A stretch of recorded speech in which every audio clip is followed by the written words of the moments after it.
today I'm going to make some bulgur wheat, which is a good alternative to just regular white rice. So I purchased this on Amazon, and it doesn't come with any directions on the back or anything like that, but it is Bulgur cracked wheat, medium number 2. It's a 2-pound bag for about $10. It's an easy recipe. You just need some coarse kosher salt, and then you also need some olive oil. Any olive oil is good.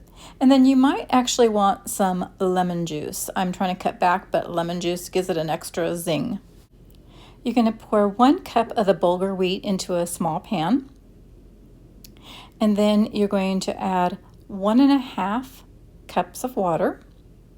Pour that in. Then you're going to add a pinch of salt. And then you just need a drizzle of the olive oil.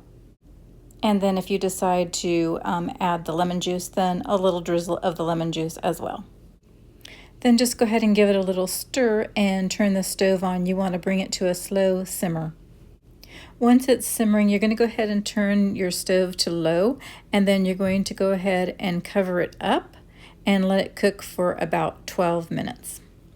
So after 12 minutes, go ahead and take the lid off and then look at your bulgur to make sure that it looks good. Turn your stove off, and then you want to get a fork and just kind of fluff it up a little bit. I'll put a little bit in a bowl here so that you can actually see what it looks like. But I'm going to use mine for a little bit extra in my salad.